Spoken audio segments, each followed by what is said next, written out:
Hello everyone, welcome to our channel current analysis. दोस्तों, आज हम पढ़ने वाले हैं 24 फरवरी के इंपॉर्टेंट करंट अफेयर्स। दोस्तों, आज इस वीडियो में हम 24 फरवरी के करंट अफेयर्स के साथ साथ पुराने करंट अफेयर्स और कुछ स्ट्रेटेजी के इंपॉर्टेंट क्वेश्चंस को कवर करने वाले हैं। दोस्तों, अगर आप किसी भी एग्जाम की तैयारी करते हैं तो यह वीडियो आप सभी के लिए काफ़ी ज़्यादा हेल्पफुल होने वाली। तो दोस्तों, वीडियो को इन तक देखिएगा, सेशन को ज़्यादा से ज़्यादा लाइक कीजिएगा और ज़्यादा से ज़्यादा लोगों को शेयर भी कीजिएगा और हमारे चैनल करंट एनालिसिस को भी सब्सक्राइब कर लीजिएगा और बेल आइकन को जरूर प्रेस कर लीजिएगा ताकि आने वाली हर एक वीडियो की अपडेट आपको मिलती रहे। तो चलिए शुरू करते हैं आज के इंपॉर्टेंट करंट अफेयर्स के क्वेश्चनों को। तो दोस्तों, आज का पहला प्रश्न है कि जम्मू और कश्मीर में बैंगनी क्रांति की शुरुआत की गई है, यह एक किस फसल की खेती से संबंधित है। दोस्तों, बात करें बैंगनी क्रांति, ये किस फसल से संबंधित हो जाती है, जिसकी शुरुआत कहाँ पे की गई है। दोस्तों, जम्मू और कश्मीर में। याद रखिएगा, अगर आपसे एग्जाम में पूछता है कि जम्मू बैंगनी क्रांति की शुरुआत कहाँ पे की गई है, तो दोस्तों जम्मू और कश्मीर में। अगर बात करें किस खेती से संबंधित है, फसल की खेती से, दोस्तों ये ऑप्शन नंबर सी लेवेंडर से संबंधित हो जाती है। याद रखिएगा, बैंगनी क्रांति लेवेंडर संबंधित हो जाती है और ये कहाँ पे शुरुआत की गई इसकी, दोस्तों जम्मू और कश्मीर में। दोस्तों, आइए और डिटेल में बात करें तो दोस्तों जम्मू और कश्मीर में डोडा जिले में भारत की बैंगनी क्रांति की शुरुआत की गई। याद रखिएगा, जम्मू और कश्मीर में डोडा जिले में इसकी क्रांति, ये बैंगनी क्रांति की शुरुआत की गई है। दोस्तों, कुछ और महत्वपूर्ण क्रांतियाँ जो कि आपके एग्जाम में इनसे भी संबंधित प्रश्न बन सकते हैं, तो आइए उनको भी कवर करते हैं। दोस्तों, बात करें हरित क्रांति की। दोस्तों, ये हरित क्रांति, तो ये दोस्तों खाद्यान्न उत्पादन से हो जाती है। याद रखिएगा, अगर आपसे एग्जाम में पूछता है हरित क्रांति किस फसल या किससे संबंधित है, तो दोस्तों खाद्यान्न उत्पादन से। अगर दोस्तों बात करें भारत में हरित क्रांति के जनक किसे कहा जाता है या किसे माना जाता है, तो दोस्तों ये भी क्वेश्चन आपके एग्जाम में काफ़ी बार पूछा जा चुका है कि भारत में हरित क्रांति के जनक कौन है। दोस्तों, याद रखिएगा, MS स्वामीनाथन ये हरित क्रांति के जनक माने जाते हैं भारत में। अगर दोस्तों बात करें हरित क्रांति के जनक की, दोस्तों हरित क्रांति के जनक की बात करें तो नॉर्मन बोरलॉन्ग को माना जाता है। याद रखिएगा, हरित क्रांति के जनक नॉर्मन बोरलॉन्ग। अगर दोस्तों बात करें भारत में हरित क्रांति के जनक की, तो MS स्वामीनाथन। और दोस्तों अगर बात करें पीली क्रांति, तो दोस्तों ये तिलहन उत्पादन से संबंधित है। याद रखिएगा, पीली क्रांति तिलहन उत्पादन से। दोस्तों, ये लेखपाल वालों के लिए काफ़ी ज़्यादा इंपॉर्टेंट पॉइंट्स हैं। याद रखिएगा, आपके लेखपाल एग्जाम में इससे रिलेटेड क्वेश्चन जरूर पूछे जाते हैं और आने वाले लेखपाल एग्जाम में पूछे भी जाएंगे। तो इन सभी का स्क्रीनशॉट ले लीजिएगा या नोट कर लीजिएगा। दोस्तों, ये काफ़ी ज़्यादा इंपॉर्टेंट हो जाएगा। दोस्तों अब बात करें पीली क्रांति की, तो याद रखिएगा तिलहन उत्पादन से हो जाती है पीली क्रांति। अगर दोस्तों बात करें श्वेत क्रांति या ऑपरेशन फ्लड, ये किससे संबंधित हो जाती है, तो दोस्तों याद रखिएगा दूध उत्पादन से संबंधित हो जाती है श्वेत क्रांति या ऑपरेशन फ्लड। दोस्तों, आपसे अगर एग्जाम में नीली क्रांति के बारे में पूछता है, नीली क्रांति, तो दोस्तों ये मत्स्य पालन से संबंधित हो जाती है। याद रखिएगा, नीली क्रांति मत्स्य पालन से। अगर गुलाबी क्रांति की बात करें तो दोस्तों ये झींगा मछली और प्याज और औषधि उत्पादन से संबंधित है। याद रखिएगा, झींगा मछली ये मछली का एक प्रकार हो जाता है जो कि कौन सी है, तो झींगा मछली, प्याज और औषधि उत्पादन से कौन सी क्रांति है, तो दोस्तों गुलाबी क्रांति संबंधित। याद रखिएगा, अगर लाल क्रांति की बात करें तो दोस्तों टमाटर और मांस उत्पादन से संबंधित है। दोस्तों काली क्रांति की बात करें तो यह पेट्रोलियम उत्पादन से। और अमृत क्रांति की बात करें तो दोस्तों ये नदी जोड़ो परियोजना से संबंधित है। याद रखिएगा, कौन सी, अमृत क्रांति। और ये आपके CBT 1 में पूछी भी गई थी, ये काफ़ी ज़्यादा इंपॉर्टेंट ये भी हो जाती है। याद रखिएगा, अमृत क्रांति आपके CBT 1 में रेलवे के एग्जाम में पूछा गया था कि अमृत क्रांति का संबंध किससे है, तो दोस्तों नदी परियोजनाओं से। याद रखिएगा, अगर स्वर्ण क्रांति की बात करें तो दोस्तों ये बागवानी और शहद उत्पादन से है स्वर्ण क्रांति।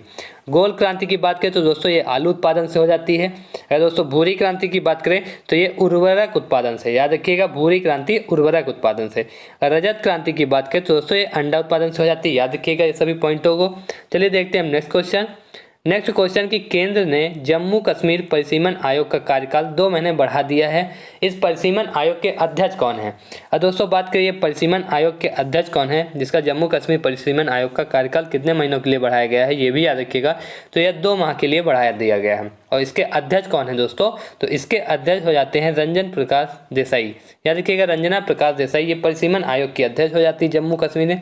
अगर दोस्तों बात करें JC मुर्मू जी की, तो दोस्तों ये controller auditor of general CAG हो जाते हैं। याद रखिएगा, JC मुर्मू जी कौन है, तो दोस्तों कंट्रोलर ऑडिटर ऑफ जनरल हो जाते हैं इंडिया के। अगर मनोज सिन्हा की बात करें दोस्तों, तो ये जम्मू और कश्मीर के लेफ्टिनेंट गवर्नर हो जाते हैं। और दोस्तों कस्तूरी रंजन, ये भी याद रखिएगा, ये भी नाम काफ़ी ज़्यादा इंपॉर्टेंट हो जाता है। अगर आपसे एग्जाम में पूछता है कस्तूरी रंजन जी के बारे में, तो दोस्तों ये याद रखिएगा जो न्यू इंडिया एजुकेशन पॉलिसी आई थी 2020 में, उसकी अध्यक्षता की थी। याद रखिएगा, न्यू एजुकेशन पॉलिसी जो आई थी 2020 में।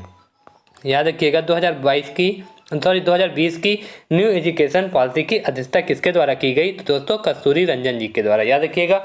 तो सभी पॉइंट्स काफ़ी ज़्यादा इंपॉर्टेंट हो जाते हैं ना, याद रखिएगा। चलिए देखते हैं कुछ और डिटेल इसमें बात करें दोस्तों। तो अगर दोस्तों भारत में परिसीमन का इतिहास जानते हैं, ये भी इससे भी रिलेटेड क्वेश्चन आपके एग्जाम में काफ़ी बार पूछे गए हैं और पूछे भी जा सकते हैं आगे आने वाले हर एक एग्जाम में। दोस्तों अगर बात करें भारत में पहली बार परिसीमन कब शुरुआत हुई, दोस्तों टोटल भारत में जिसकी 4 बार हुआ, याद रखिएगा। टोटल कितनी बार? 4 बार। अगर भारत ने पहली बार आपसे पूछता है परिसीमन की, तो दोस्तों याद रखिएगा 1952 में, और दूसरी बार 1963 में, और तीसरी बार दोस्तों 1972 में, और चौथी बार की बात करें तो दोस्तों 2002 में, याद रखिएगा।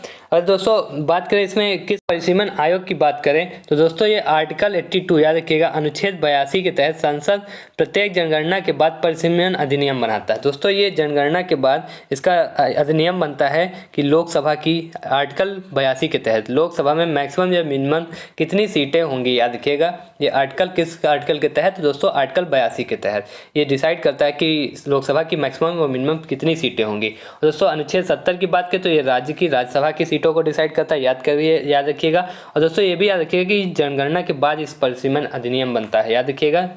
नेक्स्ट क्वेश्चन है कि किस देश ने हाल ही में अपने टायर 1 निवेशक वीजा या गोल्डन वीज़ा, दोस्तों याद रखिएगा, निवेशक वीज़ा या गोल्डन वीज़ा के नाम से भी जाना जाता है। अगर आपसे एग्जाम में टायर 1 निवेशक वीज़ा पूछता है या गोल्डन वीज़ा, दोस्तों ये सेम हो जाता है।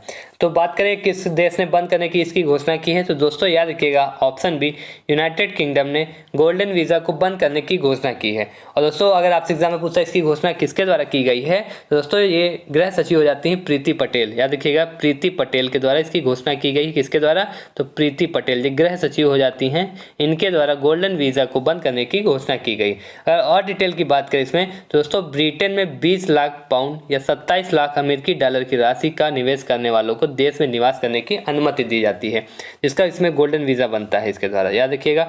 दोस्तों अब बात करें यूके की, तो इसकी कैपिटल लंदन हो जाती है, याद रखिएगा, यूके की कैपिटल लंदन हो जाती है। अगर मुद्रा की करेंसी की बात करें तो पाउंड स्टर्लिंग ये यूके की मुद्रा हो जाती है। अगर प्रधानमंत्री की बात करें तो बोरिस जॉनसन जी वहाँ के प्रधानमंत्री हो जाते हैं। और भारतीय राजदूत कौन है यूके में दोस्तों? तो गायत्री ईश्वर कुमार ये वहाँ की राजदूत हो जाती है। अगर दोस्तों यूके और भारत की एक्सरसाइजों के बारे में बात करें तो भारत और यूके की एक्सरसाइजें हो जाती हैं इंद्रधनुष, ये इन दोनों देशों के बीच की एक्सरसाइज हो जाती है जो कि एयरफोर्स की है। और कोंकण की बात करें तो ये नेवी की हो जाती है। और दोस्तों कोंकण शक्ति ये तीनों सेनाओं की हो जाती है एक्सरसाइज। और अजय वॉरियर की बात करें तो दोस्तों मिलिट्री की हो जाती है, याद रखिएगा। चलिए अब देखते हैं नेक्स्ट क्वेश्चन। नेक्स्ट क्वेश्चन की वित्तीय स्थिरता और विकास परिषद FSDC की 25वीं बैठक आयोजित की गई। इसकी अध्यक्षता दोस्तों किसके द्वारा की गई है?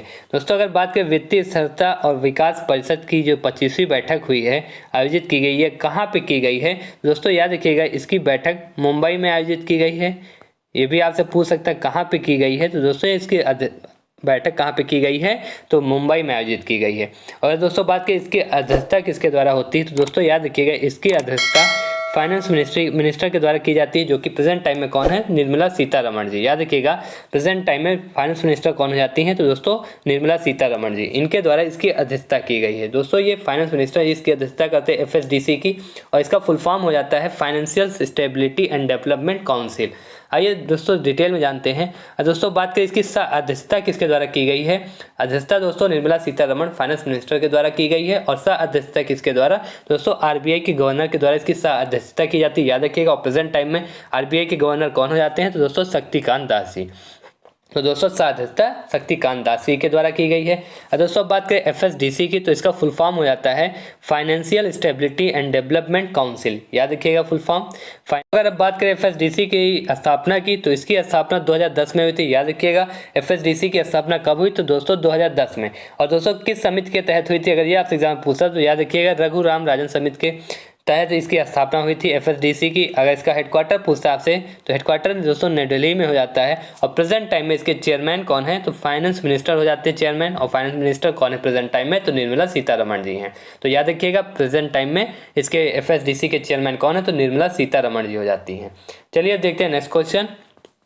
दोस्तों नेक्स्ट क्वेश्चन है कि हाल ही में प्रधानमंत्री नरेंद्र मोदी ने कितने किसान ड्रोन की शुरुआत की है।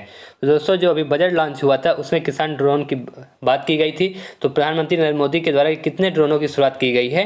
दोस्तों टोटल 100 ड्रोनों को हरी झंडी प्रधानमंत्री नरेंद्र मोदी के द्वारा दिखाया गया है। और दोस्तों ये 16 राज्यों में, याद रखिएगा 16 राज्यों में 100 ड्रोनों को हरी झंडी दिखाई गई है। टोटल अगर राज्य पूछता है कितने राज्यों के लिए, तो दोस्तों 16 राज्यों के लिए।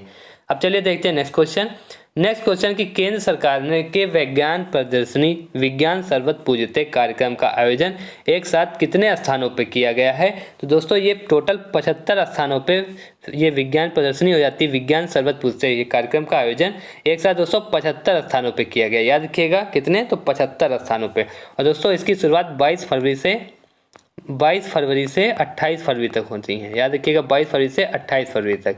और दोस्तों 28 फरवरी याद रखिएगा। और दोस्तों अगर बात करें 28 फरवरी, तो दोस्तों आप सभी जानते होंगे कि राष्ट्रीय विज्ञान दिवस कब मनाया जाता है। तो दोस्तों 28 फरवरी को मनाया जाता है। याद रखिएगा राष्ट्रीय विज्ञान दिवस कब मनाया जाता है, तो 28 फरवरी को। अब चलिए देखते हैं नेक्स्ट क्वेश्चन है कि किस देश में फरवरी 2022 में अपनी पहली हाइड्रोजन से चलने वाली ट्रेन शुरू की है। तो दोस्तों पहली हाइड्रोजन से चलने वाली ट्रेन ये किस देश ने शुरुआत की है इसकी। दोस्तों इसकी शुरुआत जापान ने की है। याद रखिएगा इसकी शुरुआत जापान के द्वारा की गई पहली हाइड्रोजन से चलने वाली ट्रेन हो जाती। और अगर दोस्तों आपसे विश्व में पूछता है पहली ट्रेन हाइड्रोजन से चलने वाली ट्रेन कहाँ पे शुरुआत की गई, दोस्तों याद रखिएगा 2018 में जर्मनी में की गई थी। कहाँ पे, जर्मनी में। अगर विश्व की पूछता है तो दोस्तों याद रखिएगा जर्मनी में 2018 में पहली हाइड्रोजन ट्रेन की शुरुआत की गई थी। और अगर देश में पूछता है जिसने फरवरी 2022 में अपनी पहली हाइड्रोजन चलने वाली ट्रेन की शुरुआत की है, दोस्तों ये जापान हो जाता है। और जापान की बात करें तो इसकी कैपिटल टोक्यो हो जाती है। याद रखिएगा जापान की कैपिटल टोक्यो हो जाती है। मुद्रा की बात करें तो येन जापान की मुद्रा हो जाती। और प्रेजेंट टाइम में प्रधानमंत्री फोमियो किसुदा हो जाते हैं जापान के। और जापान की संसद को दोस्तों डाइट बोलते हैं, DIET। याद रखिएगा डाइट बोलते हैं जापान की संसद को। चलिए अब देखते हैं नेक्स्ट क्वेश्चन।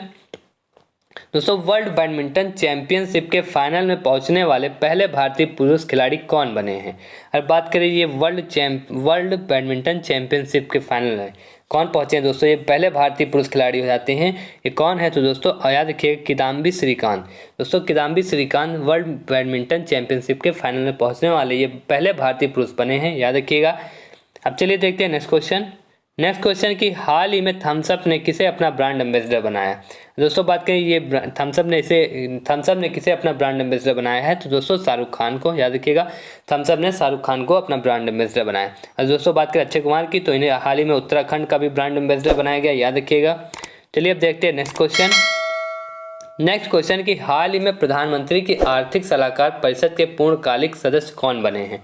अब बात करें प्रधानमंत्री के ये आर्थिक परिषद के पूर्णकालिक सदस्य कौन बने हैं, तो दोस्तों संजीव सान्याल जी को प्रधानमंत्री के आर्थिक सलाहकार परिषद के पूर्णकालिक सदस्य बनाया गया। याद रखिएगा किसे, तो संजीव सान्याल को।